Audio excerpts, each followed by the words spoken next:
on a enseveli l'oiseau. Au moment où on a enseveli l'oiseau sous terre, la femme a senti la vie venir en elle. Les semaines ont passé, son ventre s'est gonflé, et les habitants du village l'entouraient. Ils étaient émerveillés. C'était la première fois qu'une femme de leur village portait un enfant. Elle allait devenir mère.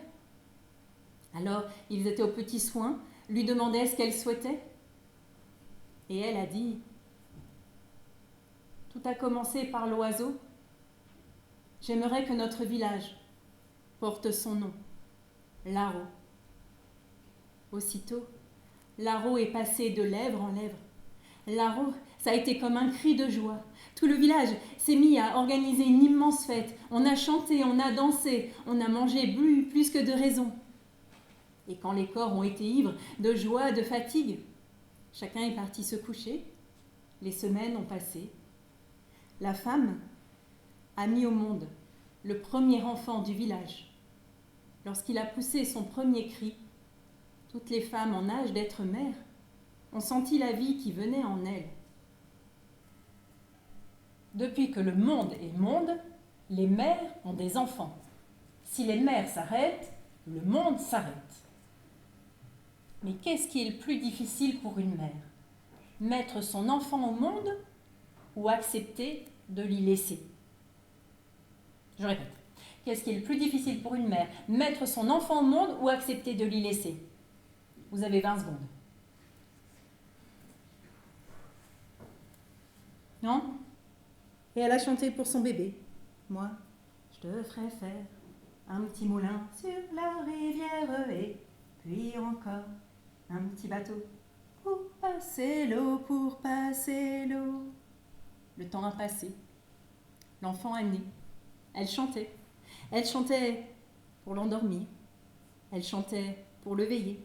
Elle chantait lorsqu'il a commencé à marcher, qu'elle tenait sa main dans la sienne et qu'elle s'est surprise à faire comme sa mère, à lui caresser le dessus de la main. Moi, je te ferai faire un petit moulin sur la rivière et puis encore un petit bateau pour passer l'eau, pour passer l'eau. Tu dis maman, maman, je suis ta maman, tu dis maman.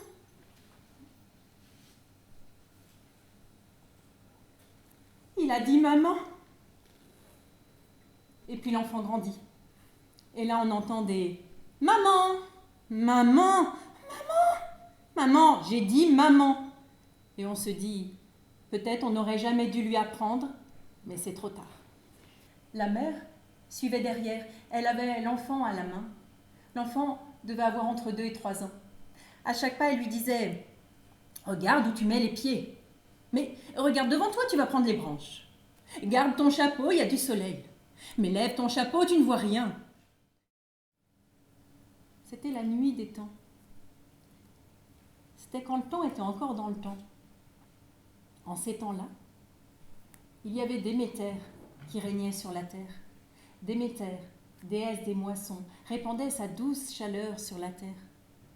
Sa douce chaleur faisait mûrir les épis de blé, faisait s'épanouir toutes les fleurs.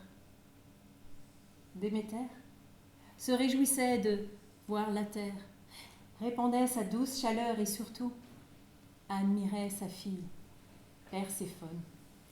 Perséphone, la fille de Déméter, était si belle. Ses longs cheveux ondulaient comme les épis de blé. Ses chevilles fines passaient dans les fleurs. Déméter et Perséphone s'aimaient tendrement, s'aimaient de 1000 complicités. Elles aimaient se coiffer, se câliner, échanger de tendres baisers. Perséphone était si belle, Hadès la voulait. Hadès régnait sur le monde d'en bas, celui du froid, celui où la vie n'est pas.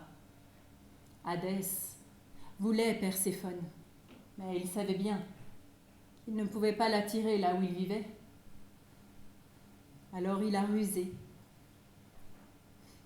Un jour, où Perséphone se promenait, elle a vu des fleurs de narcisses.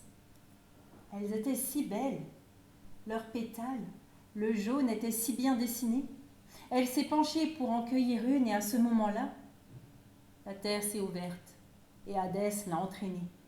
Perséphone a hurlé, mais quand Déméter est arrivée, la terre s'était déjà refermée.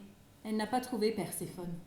Elle a cherché, elle a cherché, elle a senti son cœur qui se glaçait.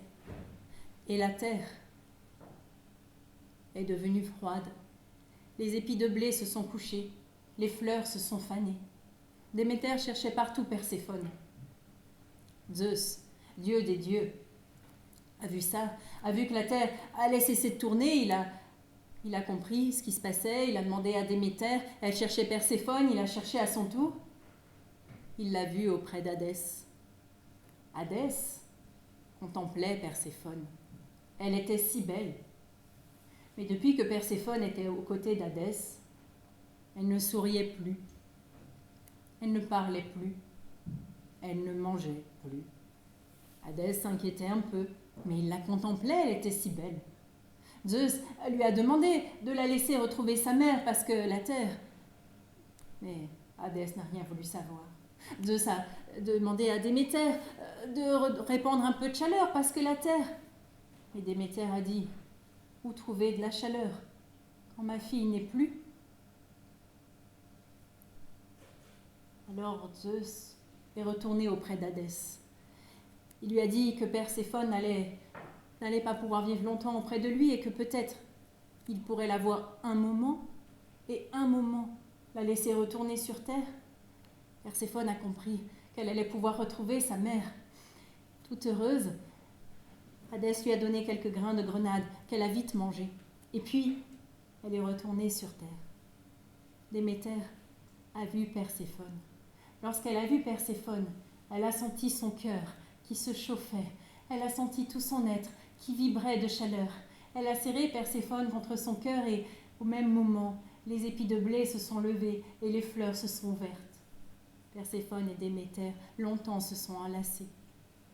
Et puis, très vite, Déméter a demandé « Tu n'as rien mangé, ma fille ?»« Non, juste que quelques grains de grenade. » Alors Déméter a senti son cœur se serrer, parce qu'elle savait qu'avec ces quelques grains de grenade, Perséphone était obligée de retourner en bas, près d'Hadès, quelques mois. Et depuis ce jour, depuis ce temps, Déméter s'occupe de la chaleur sur la terre, des épis de blé, des fleurs et de tout ce qu'il faut. Mais quelques mois par an, Perséphone lui est retirée. Quelques mois par an, son cœur est glacé.